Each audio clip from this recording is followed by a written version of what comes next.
Olá pessoal, comandante Leonardo Matos aqui. Esse é o nosso Conexão Geo número 66. Hoje é sexta-feira, 14 de fevereiro de 2020. Como vocês devem lembrar, eu tenho falado da questão do coronavírus já há 2 semanas. Essa vai ser a terceira vez que toco no assunto. Considero um assunto ainda importantíssimo no cenário internacional corrente. E as novidades sobre o coronavírus foi que essa semana a China parece que mudou o seu critério de diagnóstico com relação ao coronavírus e os números deram um pico bastante grande, né, de aumento. Pra vocês terem uma ideia, eu estava observando aqui antes de começar a gravar, e na semana passada, no podcast da semana passada, eu tinha falado em 31.529 casos confirmados no mundo. Hoje, os dados que foram divulgados formalmente ontem à noite, 65.210 casos. Em termos de morte, estamos com 1.486. A primeira morte no Japão foi anunciada ontem, na quinta-feira, ou seja, temos 3 mortes fora do território chinês. Sem sombra de dúvidas, a pior crise que o Xi Jinping, presidente da China, já passou. É uma crise muito séria. A gente tem que entender que o fato da China ser um país de regime fechado, partido único, e uma população enorme, 1,4 bilhão de pessoas, é muita gente, uma crise como essa põe em xeque, né, toda essa estrutura, né? A China ela tem como grande argumento de que esse regime político, esse regime de governo é o melhor para a China, é o mais correto, é melhor do que os regimes do Ocidente. Então, uma crise como essa, com uma série de problemas, como foi o caso daquele médico que morreu lá em Wuhan, que foi um dos que primeiro denunciaram o vírus em dezembro, e ele foi bastante perseguido, isso também causou uma insatisfação muito grande, e agora essa semana com essa mudança do critério. E aí vários jornais, vários analistas internacionais começam a se questionar se esses números chineses estão realmente corretos, se a China não está escondendo os números verdadeiros, ou seja, voltou aquele pânico, aquele relativo pânico, digamos assim, no cenário internacional. O pânico só não é maior porque os números de mortos fora da China ainda são muito pequenos, apenas 3, e o número de casos fora da China também pequeno. Mas alguns reflexos bastante claros, né, já começam a aparecer. Vocês lembram do caso dos navios, né, de cruzeiro em quarentena, né? Nós temos o caso daquele navio de cruzeiro que está no Japão, com mais de 3 mil pessoas a bordo, quase 4 mil pessoas a bordo no total, em quarentena, sem as pessoas poderem sair. Essa próxima semana termina essa quarentena, mais de 200 casos confirmados dentro do navio. Então, assim, além do caso dos navios, uma outra consequência concreta, a maior feira de telefonia celular do mundo acabou de ser cancelada agora nessa quarta-feira em Barcelona. Para vocês terem uma ideia do tamanho dessa feira, no ano passado ela movimentou cerca de 500 milhões de dólares na economia da cidade, 500 milhões de dólares, com cerca de 110 mil visitantes só por conta da feira. A feira ocorreria agora em fevereiro, 24 a 27, e depois que 3 empresas cancelaram a participação da feira com medo do coronavírus, os organizadores cancelaram a feira. Muitos protestos de outros organizadores, muitos protestos também do próprio governo espanhol com relação aos organizadores, porque é muito dinheiro, e esse evento mostra bem como é que está a situação, a tensão mundial.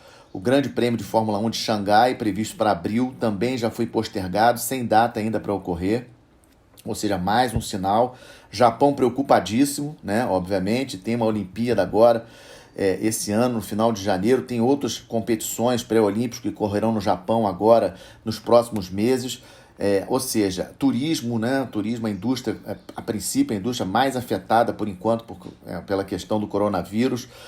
Ano passado, milhões de chineses em vários países, e tem um gráfico que saiu publicado essa semana mostrando o impacto na economia de alguns países em termos da falta o que causaria, né, digamos assim, a falta dos chineses em vários países, principalmente da Ásia, Singapura, Tailândia, Japão, em função do coronavírus. Então é difícil da gente precisar os valores em termos de perda, mas sem sombra de dúvidas é um caso muito importante. Vamos lembrar também que ainda não temos casos confirmados nem na América do Sul e nem na África, mas muitos especialistas acham que esses casos, na verdade, já ocorrem, ou seja, já existem pessoas infectadas tanto na América do Sul como na África, apenas não foram diagnosticadas por falta de capacidade dos países onde elas moram, etc. Então, esse é um dado importante, sem sombra de dúvidas, o caso que ainda acho que vamos falar bastante aqui no podcast. Outro caso que novamente trago para vocês, a situação no Oriente Médio, muita pressão na província de Idlib, é uma província que fica ao norte da Síria. O Erdogan, presidente da Turquia, também contra-atacando as forças do Assad ali na região, ou seja, muita tensão, porque vamos lembrar que a Síria é apoiada pela Rússia, né? E eu comentei aqui já na semana passada sobre o Erdogan reclamando bastante com relação ao posicionamento das forças do Assad. A província de Idlib tem cerca de 3 milhões de pessoas, então assim uma preocupação muito grande das Nações Unidas, inclusive, com relação aos civis, às mortes de civis, feridos, etc. Então esse é um ponto bastante importante e que vamos ver os desdobramentos agora nos próximos dias. Ali na região também, essa semana, na terça-feira, o Mahmoud Abbas, que é o presidente da Autoridade Palestina, discursou perante o Conselho de Segurança das Nações Unidas. Havia uma expectativa de uma resolução ser votada, não foi votada, uma resolução contrária. Logicamente, os Estados Unidos iam vetar, mas havia uma expectativa de poder ser votada uma resolução contrária. Isso não aconteceu, ou seja, uma relativa vitória tanto para os Estados Unidos como para Israel, mas aqui tem um detalhe que acho que é importante trazer para vocês, para a reflexão de todos nós. Por que Israel e os Estados Unidos trouxeram esse plano de paz para a Palestina e Israel nesse momento? Vamos lembrar que as eleições em Israel ocorrerão agora no dia 2 de março. Então, lendo alguns analistas internacionais, eu acho bastante coerente uma das ideias de que isso foi feito nesse momento para provocar revolta na região, para provocar os ataques que aconteceram, para que o Netanyahu pudesse sair bem, digamos assim, mostrando força contra-atacando esses ataques de Hamas e outros grupos ali na região. Mas eu acho que o Mahmoud Abbas, o presidente da Autoridade Palestina, o Hamas, perceberam isso, e essa semana os ataques contra Israel, contra o território israelense, perpetrados pelos palestinos, diminuíram bastante, né? Então eu acho que foi um tiro no pé do Netanyahu. Acho que ele não conseguiu o objetivo dele de tentar angariar aí mais prestígio interno para as eleições do dia 2 de março. Então vamos aguardar, esse é o ponto mais importante no momento, mas esse plano de paz entre palestinos e israelenses com certeza não vai avançar, pelo menos até a definição das eleições em Israel. Plano de paz importantíssimo, sem sombra de dúvida, mas na maneira como foi colocado, inaceitável para a autoridade palestina, e eu estou convencido de que Estados Unidos e Israel sabiam disso, né? Então esse é um dado importante para a reflexão de vocês. A situação no Líbano continua preocupando, obviamente, uma situação econômica muito ruim. O Líbano é um país de 6 milhões de habitantes, com mais de 1 milhão de refugiados. A situação econômica preocupa bastante, mas no momento, nessa semana, o fato de destaque que trago para vocês é o aumento das tensões na província de Idlib, na Síria, entre Síria, apoiado pelos russos, contra a Turquia do Erdogan. Aqui pode ter os Estados Unidos e a OTAN. Os outros países da OTAN podem acabar se aproveitando um pouco dessa situação e trazer um pouco de volta o Erdogan para o lado do Ocidente. Vamos lembrar que o Erdogan, com a compra daquele sistema de defesa antiaéreo russo, com várias declarações contrárias a alguns países da OTAN, especialmente os Estados Unidos, o Erdogan estava naquele jogo pendular, né? Um pouco mais para a Rússia, mas agora, com essa questão, essa tensão aí na fronteira turca-síria, entre a Turquia e a Síria, eu acho que os Estados Unidos podem realmente se aproveitar bastante disso, e a OTAN também. Inclusive, essa semana, um diplomata americano, agora na quarta-feira, fez uma declaração em apoio ao governo da Turquia, dizendo que a Turquia realmente tem toda a razão de atacar as forças do Assad, ou seja, para vocês verem como é que o jogo naquela região é bastante complexo. Terceira notícia que eu trago para vocês, essa semana, ontem, na verdade, saiu uma notícia de um novo registro de recorde de alta de temperatura na Antártica, a temperatura atingindo aí 20,75 na estação de na ilha onde fica a estação argentina de Marambio, na Península Antártica. Na outra semana já tinha ocorrido um recorde, já tinha sido batido numa outra base argentina, 18 graus de temperatura.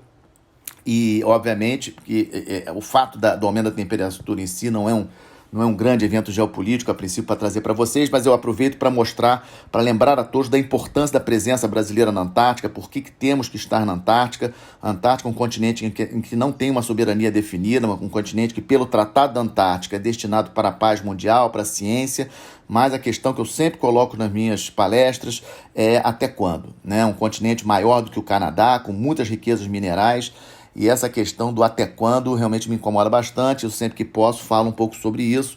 E esse aumento de temperatura recorde, né? Esse recorde de aumento de temperatura que obviamente influencia bastante o resto do clima, principalmente aqui na América do Sul. Por isso que falo tanto que a Antártica é importante para o Brasil, importante para a nossa agricultura, em função especialmente do clima.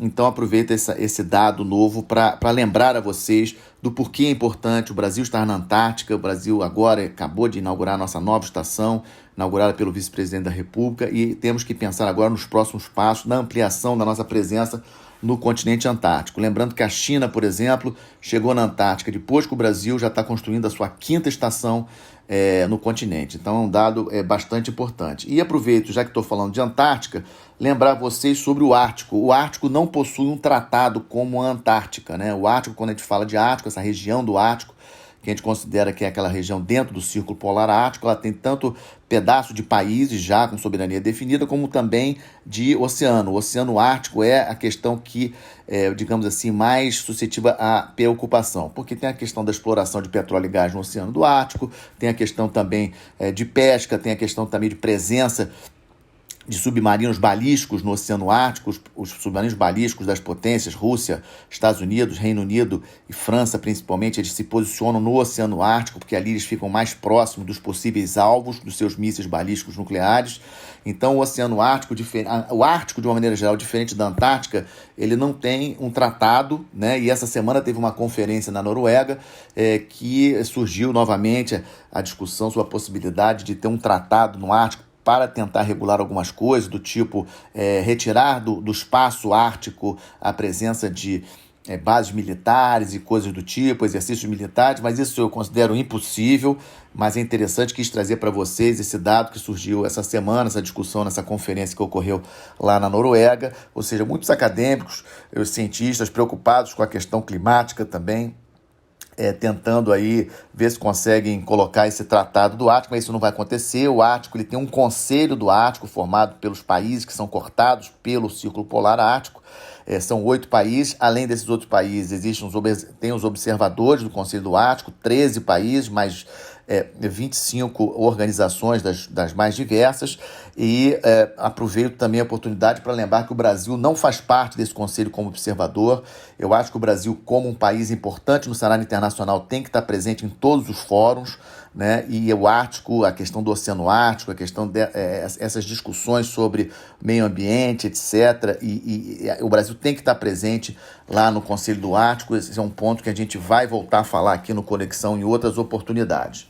Como eventos futuros que estão acontecendo, chamo a atenção para vocês em relação às negociações da Argentina com o Fundo Monetário Internacional. A Argentina, um parceiro comercial importantíssimo aqui para o Brasil, nosso vizinho, Mercosul. A Argentina passando aí, entrando no seu 3º ano de recessão, situação econômica da Argentina muito séria. Vocês lembram que o governo do Macri fez um empréstimo bilionário com o FMI para poder fechar as contas, e agora o novo governo diz que não vai pagar, que quer renegociar.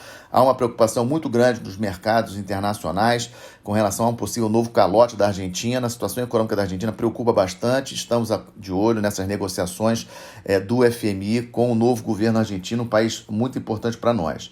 Obviamente, continuamos acompanhando as eleições nos Estados Unidos, especificamente as prévias do Partido Democrata. Por enquanto, o Bloomberg ainda não entrou na briga efetivamente. Estamos esperando para terça-feira, a super terça que eles chamam, onde ocorrerão prévias em 14 estados americanos. Continuo defendendo aqui, como falei, já desde o ano passado, que, na minha opinião, o Bloomberg é o principal candidato democrata que tem algumas condições de vencer o Trump.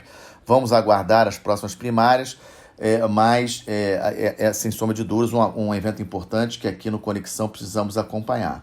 E um outro dado também bastante preocupante que eu trago para vocês para fechar o nosso Conexão de hoje é a ameaça que começa a valer hoje do grupo ELN na Colômbia, tá? Um grupo paramilitar colombiano que decretou um paro armado em todo o país, a vigorar a partir de hoje, sexta-feira, até segunda-feira, com bloqueios de estradas e vários ataques terroristas. Divulgaram um vídeo na internet essa semana bastante preocupante. As Forças Armadas da Colômbia estão em estado máximo de alerta. Então, esse é um ponto bastante preocupante. Vamos estar atentos esse final de semana ao que realmente vai acontecer na Colômbia, país nosso vizinho aqui, nosso entorno estratégico, terceira maior economia da América do Sul, segunda maior população da América do Sul, sem sombra de dúvidas, um país importante. E esse grupo, o ELN, que é um grupo paramilitar, dizem que com laços também com narcotráfico atualmente, etc. Então preocupa bastante e é o último assunto que trago para vocês, um assunto preocupante aqui no nosso entorno estratégico. Esse foi o nosso Conexão 66, lembrando a todos que todos os nossos podcasts estão disponíveis na nossa página no YouTube, como também no Spotify e em outras redes sociais. Desejo a todos um bom final de semana e uma boa semana. Até a próxima sexta-feira. Obrigado.